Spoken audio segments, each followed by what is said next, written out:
I burst out laughing at my wife's funeral. I was in the hospital room at 3 a.m. when I felt my wife's hand go cold in mine. 38 years. That's all we got. 38 years wasn't nearly enough.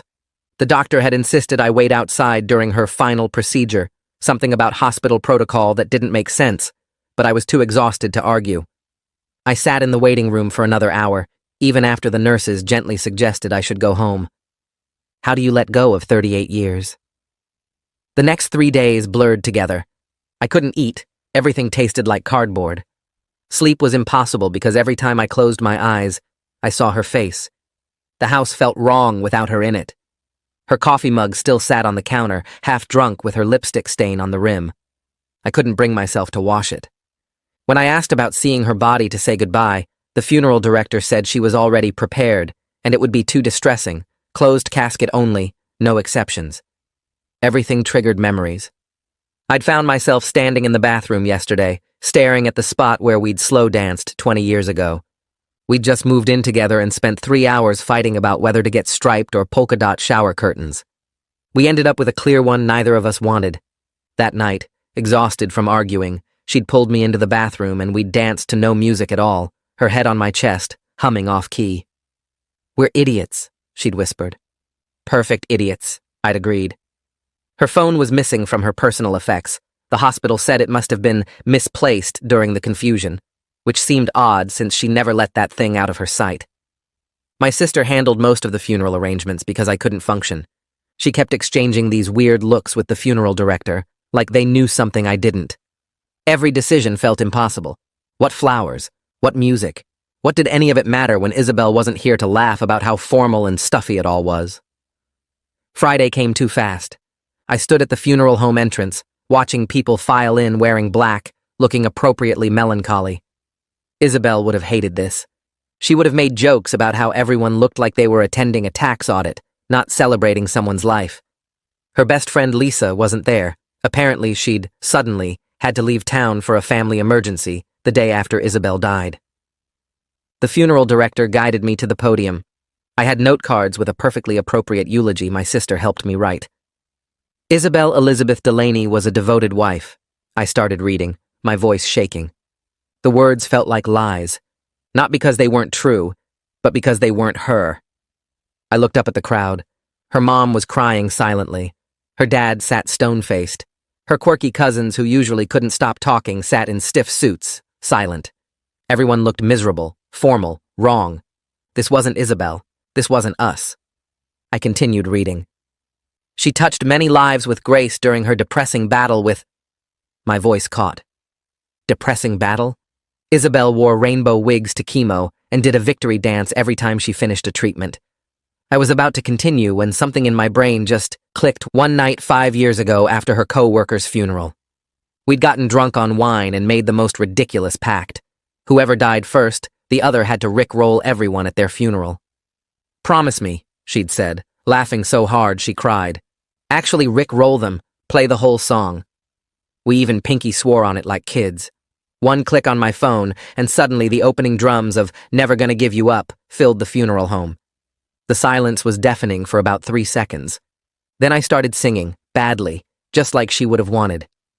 "Never gonna give you up! Never gonna let you down!" Someone gasped. Her college roommate started giggle crying. Within 30 seconds, the entire funeral home was singing Rick Astley at the top of their lungs, crying and laughing simultaneously. "Ne'er gonna ruin around and desert you!" The funeral director kept checking his phone and glancing at the casket, like he was waiting for something. When the song ended, everyone was applauding, actually applauding at a funeral. I froze, because I saw her lips curve slightly in the casket. Just the tiniest movement, like she was trying not to laugh. My heart stopped. I stepped closer, my legs barely working. Her chest, was it moving? The funeral director grabbed my arm. "Mr. Delaney, we need to..." Requested Reds is on Spotify now. Check out link in the description or comments. I yanked my arm free and lunged toward the casket. Matthias moved faster than I expected, his hand clamping down on my shoulder with surprising strength. 2 other funeral home employees appeared from the side door, both in dark suits, forming a wall between me and Isabel. The crowd started murmuring, confused voices rising behind me. I tried to push past Matthias, but he held firm, his fingers digging into my shoulder. I could see the casket over his shoulder, just 10 feet away, but these 3 men weren't budging. My voice came out louder than I meant it to. She moved. I saw her lips move. Her chest was rising. Someone needed to check if she was breathing. Matthias spoke in this low, calm voice about grief and stress and how the mind plays tricks when we lose someone. He used words like hallucination and emotional exhaustion. I kept trying to get around him, but the other 2 employees moved with him, blocking every angle. My sister appeared at my side, her face completely white. She put her hand on my arm and started pulling me backward, away from the casket. The funeral attendees were standing now, half of them looking at me like I'd lost my mind, the other half glancing at each other trying to figure out if they should leave. Isabel's mom was sobbing harder than before, these awful choking sounds. Her dad had both arms around her, his face stone cold, staring at me. The college roommate who'd been giggle-crying during the song looked actually scared now, her hand over her mouth. My sister kept pulling at my arm, whispering that we should go somewhere quiet and talk. Matthias suggested his office, his voice still too calm, too practiced, like he'd done this before. My sister agreed immediately without even looking at me. That made my stomach drop. She wasn't questioning what I saw. She wasn't asking if I was sure. She just wanted me away from the casket. The 2 employees stayed between me and Isabel while Matthias guided us toward a side hallway. I looked back at the casket one more time, but I couldn't see her face from this angle. The crowd was breaking apart, some people heading for the exit, others clustering together talking in hushed voices. Matthias's office smelled like furniture polish and old paper. He offered me water from a small fridge in the corner. I didn't take it. My hands were shaking, so hard I had to shove them in my pockets. He sat behind his desk and started talking about the stages of grief, how denial manifests differently in everyone, how the stress of losing a spouse after 38 years can cause the mind to see things that aren't there. I cut him off mid-sentence. I wanted to see Isabel's body up close. I wanted to check for breathing myself. Right now. Matthias shook his head slowly, his expression practiced sympathy. He mentioned health regulations, the preparation process, how viewing would be inadvisable at this point. My sister sat down beside me in one of the leather chairs, her hand finding mine and squeezing too tight. I pulled away and looked at her directly. Her eyes wouldn't meet mine. I asked her straight out what she'd been hiding, why she and Matthias had been exchanging those looks all week. She finally looked at me and said I wasn't thinking clearly, that grief was making me paranoid. But her voice shook when she said it. Matthias kept talking about trauma responses and how common it was for grieving spouses to experience visual distortions. The way he said it sounded rehearsed, like he'd given this speech before. I stood up fast enough that my chair scraped backward. I told them I was leaving. My sister called after me to wait, but I was already at the door. I sat in my car in the funeral home parking lot for 20 minutes. The engine was off. My hands gripped the steering wheel so hard my knuckles went white. I kept replaying that moment over and over. The way her lips curved, just slightly. The movement was so small, but I saw it. I know I saw it. The longer I sat there, the more convinced I became that I wasn't imagining things. Isabel's chest had moved. It was subtle, but it was there. My sister knocked on the car window, but I didn't look at her. She stood there for a minute, then walked back inside. Other cars started leaving, funeral attendees heading home, probably talking about the crazy widower who had a breakdown. I didn't care what they thought. Something was wrong. Something had been wrong since the hospital.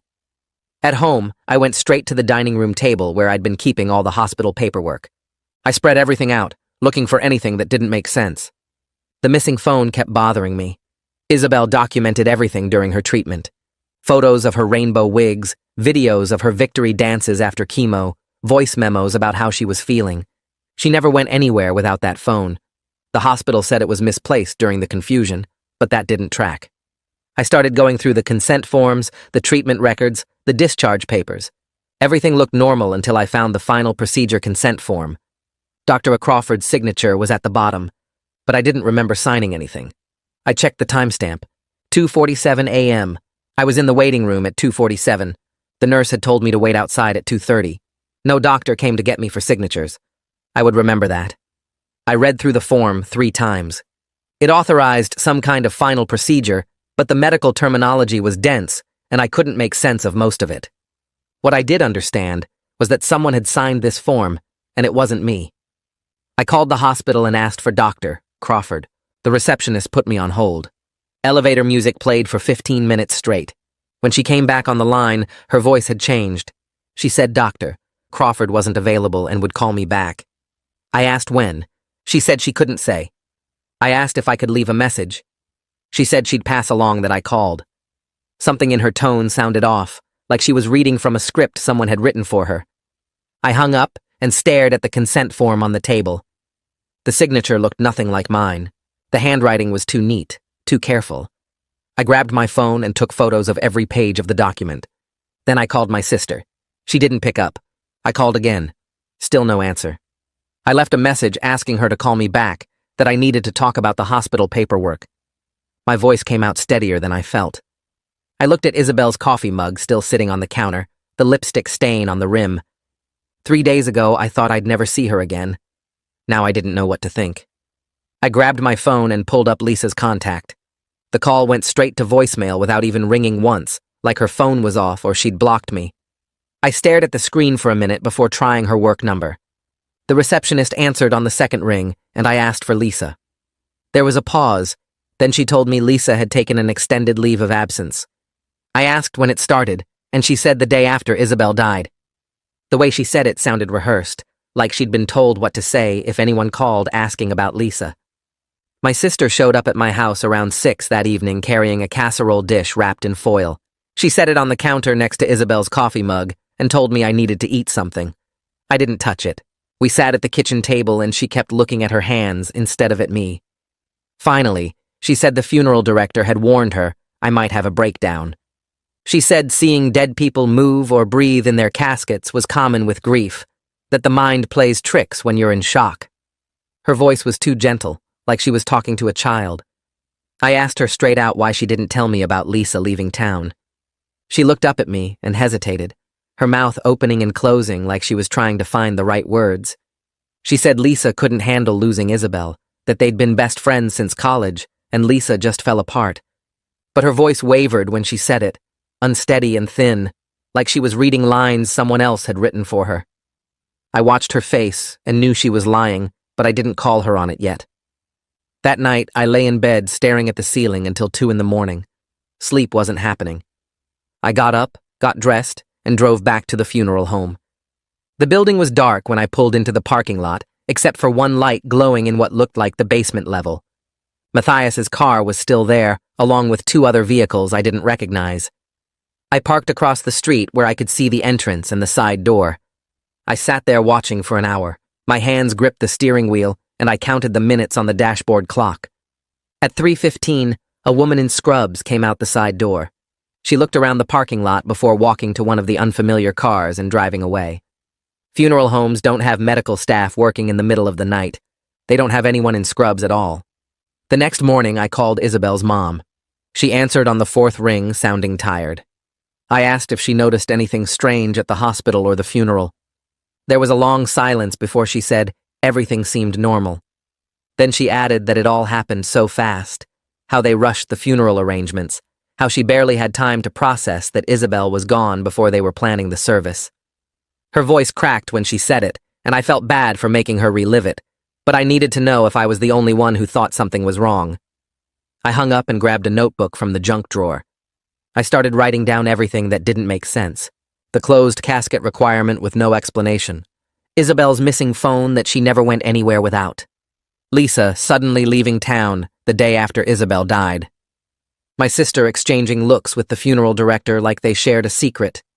The consent form with the forged signature at 2:47 in the morning. Medical staff at the funeral home at 3 in the morning. Matthias checking his phone and watching the casket during the rickroll. The list filled an entire page. I drove back to the hospital and walked straight to the main desk. I told them I needed to see records from my wife's final hours. The receptionist made a phone call, and 10 minutes later, a woman came down to meet me. She introduced herself as Violet Fitzpatrick, the hospital administrator. She led me to her office on the 3rd floor, which seemed odd for a simple records request. Most people just dealt with the records department in the basement. Violet sat behind her desk, and folded her hands on top of a manila folder. She explained that due to privacy protocols and the sensitive nature of end-of-life care, certain records required special clearance to release. She was professional and calm, but her eyes kept darting to her computer screen like she was reading something there. Every time I asked a question, her gaze would flick to the monitor before she answered, like someone was feeding her responses in real time. I noticed her nameplate on the desk, Violet Fitzpatrick, same last name as Matthias. I asked her if they were related. She stiffened just slightly, her shoulders going rigid for half a second before she relaxed them again. She admitted he was her brother, then quickly added that Fitzpatrick was a common name, and it didn't mean anything. But the way she said it felt defensive, like she'd been caught at something. I pushed forward in my chair. Why did Crawford make me leave the room during that final procedure? Violet's expression smoothed out, and she folded her hands on the desk. She explained that some patients prefer privacy during their final moments. Perhaps Isabel had requested it. That made no sense. Isabel and I went through every single treatment together, every procedure, every scan, every appointment. She held my hand through the worst of it, and I held hers. She never wanted privacy from me. Not once in 38 years. I stood up and told Violet I wanted copies of everything. She said it would take time to process the request. I left without saying anything else. I sat in my car in the hospital parking lot. My hands shook as I pulled out my phone and searched for Matthias Fitzpatrick. His funeral home website came up first. Professional photos, calming music, standard stuff. I added Violet's name to the search. The results changed. Medical journals, research papers, articles about end-of-life care. I clicked on the first one. They were siblings. Both of them worked in end-of-life care. Matthias ran the funeral home. Violet handled hospital administration. They had written papers together, co-authored studies. I scrolled through the titles: Innovative Hospice Protocols, Family-Centered Care Models, Grief Management Strategies. My stomach turned. I clicked on an article from 2 years ago. The title talked about experimental treatments for terminal patients who had run out of options. I skimmed the abstract. Clinical trials, careful family management, avoiding false hope. The words blurred together. I had to read it 3 times before it sank in. They were talking about lying to families, managing expectations by controlling information. My hands started shaking so hard I almost dropped the phone. I set it on the dashboard and gripped the steering wheel. The article went on about ethical considerations, patient autonomy, informed consent. But buried in the middle was a section about simulation protocols, creating controlled environments, limiting family contact during critical phases. I grabbed my phone and called my sister. She answered on the second ring. I told her what I found. The articles, the research, Matthias and Violet working together. I asked if anyone had mentioned experimental treatments to her. There was a long silence on the other end. Just breathing. Then she said we should talk in person, that she would come over right away. She hung up before I could ask anything else. I paced around my living room for 40 minutes. When the doorbell rang, I practically ran to open it. My sister stood there, but she wasn't alone. Nurse Jacqueline stood next to her, the same nurse who had suggested I go home from the hospital that night, the same one who kept checking on me in the waiting room. My sister walked past me into the house. Jacqueline followed. They both sat on the couch. I stayed standing. Jacqueline looked at me and said there was something I needed to understand about Isabel's final treatment options. She started talking. Isabel had been offered entry into an experimental trial 3 weeks before she died. A last-chance treatment with serious risks. The trial required something unusual, a simulated death, a funeral. The whole thing staged. She said it was to protect the research from interference, to manage family expectations during the uncertain outcome period. The words came out of her mouth, but they didn't make sense. I heard them but couldn't process them. I was standing now. Actually, I realized I had been standing the whole time, but now I was shouting. Nobody has the right to fake someone's death. This is insane. This is illegal. This is wrong. My sister started crying. She said Isabel made her promise not to tell me. That Isabel knew I would refuse to let her take the risk. That Isabel wanted this chance, even if it meant putting me through hell. I looked at my sister and asked how she could keep this from me. How she could watch me grieve. How she could help plan a funeral for someone who might not be dead. Jacqueline reached into her bag and pulled out a folder. She opened it on the coffee table. Documents, forms, consent papers. She pointed to signatures. Isabel's handwriting. I recognized it immediately. The way she made her capital I, the loop in her Y. Jacqueline explained the protocol. Staged death, closed casket funeral, 6-week isolation period during treatment. There was a clause highlighted in yellow. It said the spouse would only be told if the patient didn't survive the actual treatment. I read it 5 times. My brain couldn't accept what my eyes were seeing. I demanded to know if Isabel was alive right now. Jacqueline said she couldn't confirm patient status, but the trial facility was 2 hours away. She gave me that information carefully, like she was walking a line between rules and mercy. I turned to my sister. She was still crying, but she met my eyes. She admitted she had known for 5 days that Isabel survived the initial treatment phase. 5 days. She knew for 5 days and said nothing while I fell apart. The rage hit me first. Hot and sharp and overwhelming. They lied to me. All of them. Isabel, my sister, the doctors, the nurses, the funeral director. They put me through a funeral. Let me think my wife was dead. Let me grieve. Let me break. But under the rage was something else. Hope. Desperate, terrified hope that maybe Isabel was actually alive. That maybe I hadn't lost her. That maybe we still had time. I grabbed my keys from the table, headed for the door. Jacqueline stood up and blocked my way. She said I couldn't just show up at a medical research facility making demands, that there were protocols, procedures, rules. I told her I didn't care about rules. She had just told me my wife might be alive and expected me to sit here and do nothing. Jacqueline held up both hands and started talking fast about treatment protocols and critical phases. She said any disruption right now could mess up Isabel's recovery completely. The words came out in this practiced way like she'd rehearsed them. She explained that Isabel specifically didn't want me to know because she knew exactly what I'd do. I'd try to stop her from taking the risk. I'd argue and fight and refuse to let her gamble with the 1% chance. My sister moved closer and pulled something from her purse. An envelope. White paper with my name written on it in handwriting I'd recognize anywhere. The way Isabel made her capital letters, the slight slant to the right, the loop in her lowercase g. My hands shook when I took it. The date in the corner said 3 weeks ago. 3 weeks before she supposedly died. I opened it standing right there in my living room while Jacqueline and my sister watched me.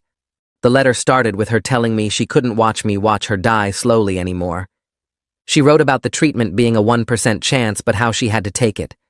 She said if I was reading this letter, it meant she survived the first phase. She said she loved me. The paper crinkled in my grip. I read it again. Then again. 5 times total before the words actually made sense in my brain. Her voice came through in every sentence. I recognized the way she wrote, the phrases she'd use when talking to me. She explained that the funeral would be the hardest part, that she almost told me a dozen times but couldn't. She needed me to grieve authentically, so no one would suspect the trial protocol was being broken. She wrote that she knew I'd hate her for this, but she was choosing the chance to live over letting me say goodbye properly. I looked up at Jacqueline with tears blurring my vision. I asked about the Rick roll, about why she moved during the song. Jacqueline's professional face cracked a little. She admitted that wasn't supposed to happen. Isabel was under deep sedation, completely out, but apparently our pact was strong enough to break through the drugs. The funeral director got an alert on his phone that her vitals had spiked. He panicked because the whole thing almost got exposed right there in front of everyone. I was crying now, actually crying, which I hadn't let myself do since that first night in the hospital. Processing that Isabel was alive felt impossible. But also processing that she orchestrated all of this, that she let me suffer through thinking she was dead, that she made me stand at that podium and give a eulogy. Jacqueline said Isabel was asking to see me now that I knew the truth. But I needed to understand the treatment wasn't finished. The outcome was still uncertain. She could still die for real this time. My sister grabbed her keys from the table. She said she'd drive me to the research facility. It was 2 hours north of here. She talked the whole drive up the highway, told me how Isabel made her swear to protect the trial, how she'd been visiting Isabel every other day while I thought my wife was dead, how guilty she felt watching me fall apart, how many times she almost broke and told me everything. She cried while driving, and I just stared out the window trying to process any of this. The facility looked nothing like a hospital, more like a private medical clinic tucked away in the woods. Unmarked building, no signs, just trees everywhere. Violet Fitzpatrick met us at the entrance. Same last name as the funeral director. She led me through security protocols that felt more intense than airport screening. She explained that Isabel's immune system was compromised from the treatment. I'd need to follow strict contamination procedures. They gave me scrubs to change into in a small room. Then I went through a disinfection process that took 20 minutes, standing in different chambers while machines sprayed stuff on me. Violet walked beside me through hallways, explaining that the treatment involved aggressive cellular regeneration. It left Isabel vulnerable to infection. She was in a sterile environment. Our visit would be through a glass partition with an intercom system. No touching, no physical contact, just talking through phones like a prison visit. When we got to her room, I saw her through the glass, and my legs almost gave out. She looked thin and pale, so much thinner than at the funeral.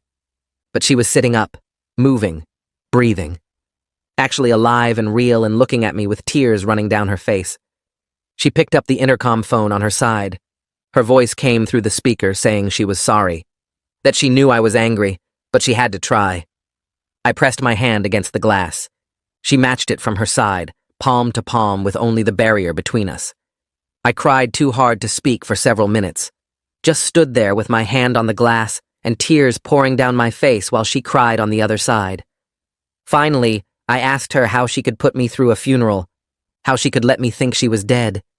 She said it was the only way to make the trial possible, that she couldn't die slowly while I watched helplessly, that she'd rather I hate her and she'd have a chance to live than have me hold her hand while cancer killed her piece by piece. Her voice broke when she said it. I could see her shaking on the other side of the glass. I wiped my eyes with my sleeve and tried to pull myself together. Isabel picked up the intercom phone again, and her voice came through shaky but clear. She told me the scans from yesterday showed the treatment was actually working.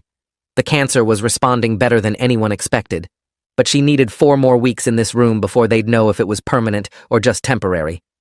Her face looked scared when she said it, like she was asking permission for something she already did. She admitted she didn't know if this was the right choice, putting me through the funeral and everything. I pressed both hands against the glass and told her I understood why she did it. Then I started telling her about the funeral, about how I played the song like we promised. Her whole face changed when I described everyone singing Rick Astley at the top of their lungs. She started laughing, that same laugh that used to fill our kitchen on Saturday mornings, and I realized I thought I'd never hear it again. She said she heard the music through the sedation, that she was supposed to stay completely under, but the song pulled her back. Our promise was stronger than whatever drugs they gave her. We talked through the glass for 2 hours straight. She described the treatment process, how they basically reset her immune system, and it hurt worse than anything she'd been through before. She said the uncertainty was the hardest part, not knowing if this would actually work or if she was putting everyone through hell for nothing. She'd been asking about me every single day since the procedure started. My sister had shown her photos from the funeral on her phone. Pictures of me at the podium and seeing me up there almost made her break the whole protocol and tell everyone she was alive.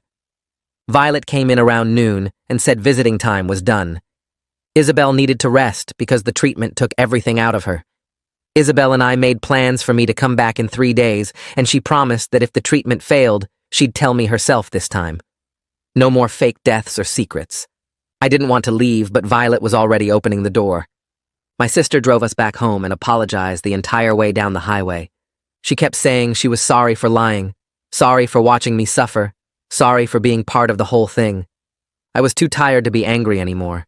Just relieved and scared and hopeful all mixed together, trying to process that I might actually get more time with Isabel. The house felt different when we got back, like the walls had shifted slightly. I sat at the kitchen table for an hour just staring at nothing. The next morning I started making phone calls. I had to explain to people that there was a mistake, that Isabel was actually in treatment, and the funeral happened too early. I used a cover story about her being in a coma that I misunderstood as death. It sounded completely insane, but people accepted it because what else could they do? Isabel's parents were the hardest call. Her mom answered, and when I told her, she started crying so hard she couldn't speak. Then her dad got on the phone, and he was happy and furious at the same time. He demanded to know why nobody told them about the trial, why they had to sit through a funeral for their daughter who was actually alive. I explained that Isabel wanted to protect everyone from false hope, that she didn't want people watching and waiting and getting their hearts broken if it didn't work. He hung up on me, but called back 10 minutes later to ask when he could visit. I went back to see Isabel every 3 days like the protocol allowed. Each visit she looked a little stronger. Her color was better, she could sit up longer, her voice got steadier. The doctors were careful not to make promises, but I could see they were excited about something. They used words like cautiously optimistic and encouraging progress. 3 weeks into the treatment, Lisa finally called me. She was crying before she even said hello. She apologized for disappearing, for leaving town right when I needed support. She admitted that Isabel asked her to leave because she knew Lisa couldn't keep the secret if she saw me grieving. Lisa said she'd been a complete mess with guilt, calling my sister every day to check on me. The oncologist pulled me aside after one of my visits. We stood in the hallway outside Isabel's room, and he told me her response was exceeding all their projections. They were seeing cellular regeneration they'd never achieved before in any other patient. He was careful to say it was still early, that they needed more time to be sure, but his hands were shaking slightly when he showed me the scan results on his tablet. I stopped by the house before my next visit and grabbed the box of rainbow wigs from Isabel's closet. The pink one with purple streaks was on top, the one she wore to her last chemo session when she did a dance in the parking lot. I packed all 6 wigs in a bag and drove back to the facility. Violet met me at the entrance and smiled when she saw what I was carrying. She said Isabel would love it, that she'd been asking about her wigs since the 2nd day of treatment. I went through the cleaning process and stood at the glass with the bag. Isabel's face lit up when she saw what I'd brought. She pressed against the glass, pointing at the pink wig, so I held it up and she nodded hard. The nurse brought it into her room after running it through some kind of cleaning machine. Isabel put it on right there and struck a pose like she was on a fashion show runway. I laughed so hard I had to sit down. She wore a different wig for each visit after that. The blue one with silver tips, the green one that looked like grass, the orange one she called her traffic cone special. She'd model each one through the glass, making jokes about her isolation fashion show, asking which one I liked best. We spent hours just talking through the intercom, her in whatever wig she'd picked, me with my hand on the glass. We were finding our way back to each other despite the barrier. She told me about the treatment, how it felt like her cells were rebuilding themselves from scratch. I told her about the phone calls I'd made, how confused everyone was, how her parents wanted to visit but the facility wouldn't allow it yet. 3 weeks became 4 weeks. The doctors started talking about her immune system getting stronger, about moving to the next phase. On day 28, Violet came to get me with a different look on her face. She said Isabel's numbers were good enough that I could go in the room with her. I had to wear special clothes and a mask, but I could actually touch her. The nurse opened the door and I stepped inside for the first time. Isabel was sitting up in bed wearing the rainbow wig with all the colors mixed together. I crossed the room and she stood up, a little shaky, and I wrapped my arms around her. I held her for 20 minutes straight. Her heart was beating against my chest. Her breath was warm on my neck. She was alive and real and here in my arms. She kept saying my name over and over. I couldn't stop crying, just holding her and feeling her breathe. The doctors ran more tests the next week. I sat in the waiting area while they did scans and blood work. The oncologist came out after 2 hours and asked me to come into his office. He pulled up images on his computer screen showing Isabel's scans. He pointed at areas where the cancer had been and said he couldn't find any active cells. His voice was careful when he said it, adding that she'd need watching for years to be sure, that they couldn't promise anything yet. But the scans were clear. I asked if I could tell her and he said she already knew, that they'd just finished talking to her. I went back to her room and found her crying. Not sad crying, the kind where you're scared to believe something good might be real. I sat on the edge of her bed and cried with her. We held hands and didn't say anything for a long time. 2 weeks later, Violet told me Isabel was cleared to leave. The treatment had worked better than anyone expected. I drove to the facility on a sunny afternoon with the windows down. Isabel came out wearing normal clothes for the first time in 6 weeks. No hospital gown, no special suit. She looked thin and tired, but she was smiling. She got in the car, and we just sat there for a minute, both of us staring at the building. Then I started driving. We pulled into our driveway 40 minutes later, and Isabel looked at the house through the windshield. Her eyes went to the kitchen window, and she saw her coffee mug still sitting on the counter, the one with her lipstick stain I never washed. She started crying again, and I did too. We sat in the car for 10 minutes before going inside. The first week home was strange and perfect at the same time. We were relearning how to exist in the same space after everything. Isabel needed to rest a lot. She'd sit on the couch for an hour, then need to sleep for 2 hours. She couldn't eat much, her stomach still adjusting from the treatment. But she was here and fighting, and that was everything. We watched movies. We talked about nothing important. We held hands while she slept. I made soup she could barely eat. She wore her rainbow wigs around the house even though she didn't need to anymore. After a week, Isabel said she wanted to have a party. Not to explain things individually to everyone, but to tell the whole story at once. She called it her resurrection party. I thought she was joking, but she was serious. We invited everyone to our house the next Saturday. When people started arriving, I played the opening drums of that song. Some people looked confused. Others started laughing. Isabel came out of the bedroom wearing the rainbow wig with all the colors, and everyone went quiet. She stood in our living room and told them everything. About the trial, about the fake death, about choosing to let everyone grieve rather than watch her maybe die for real. She owned her decision completely and said sorry for the pain she'd caused. Most people understood once they heard her explain it. Her parents hugged her for 5 minutes straight. Her cousins were crying and laughing, but some friends struggled with it. Her co-worker from the library left after 20 minutes without saying goodbye. Her neighbor said she felt used, that grief isn't something you fake. Isabel didn't defend herself or make excuses.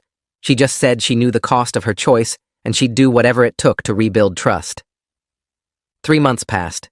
Isabel went back for scans every 2 weeks, and they kept coming back clear. Her oncologist told us he was writing up the trial results to publish. He asked if Isabel would agree to be a case study, to let other doctors learn from what happened to her. She said yes immediately. She wanted her experience to help other patients facing impossible choices. My sister and I slowly fixed our relationship. It took time for me to fully forgive her for lying, for watching me suffer at that funeral.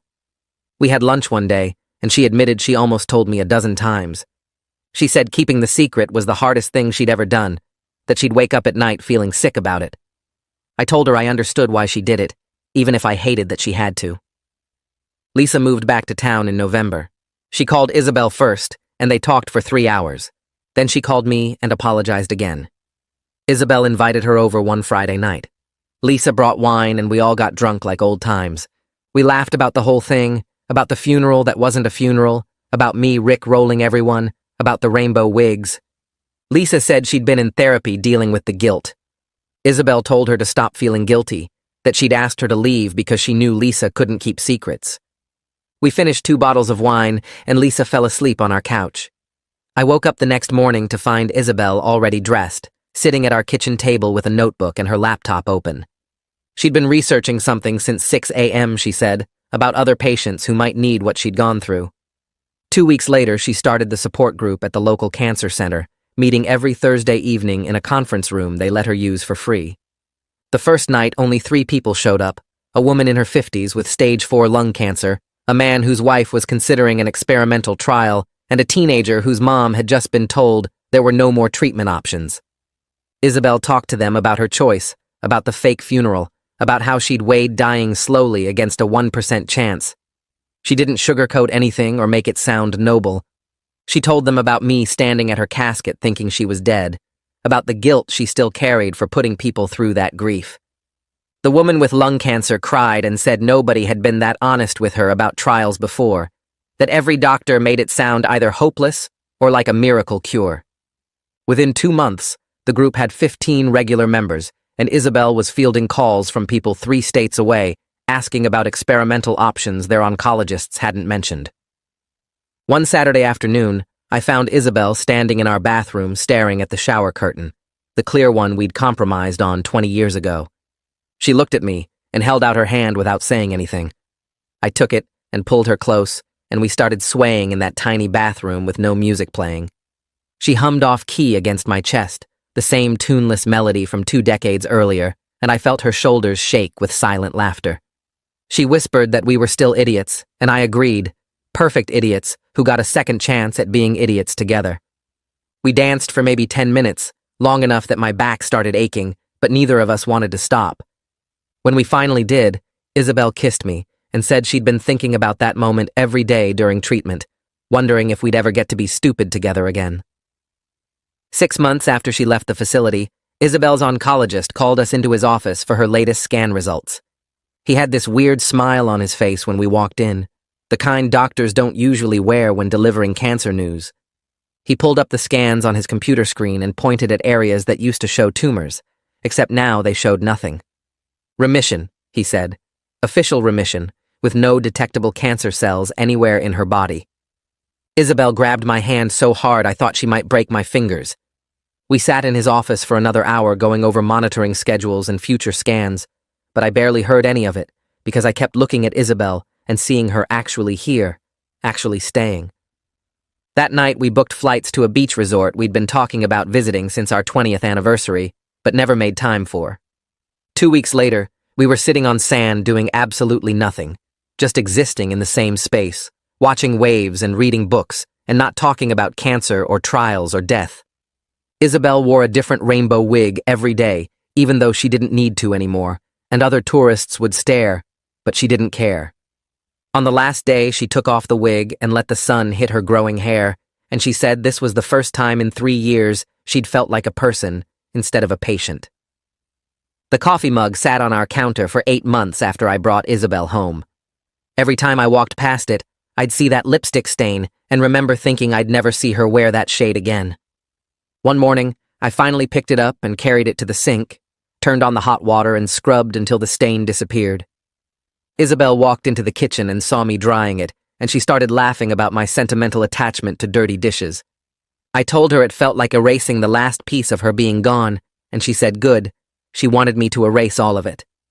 We were finding our way into a new version of normal where neither of us assumed we had tomorrow guaranteed. She'd stop in the middle of making dinner just to hug me.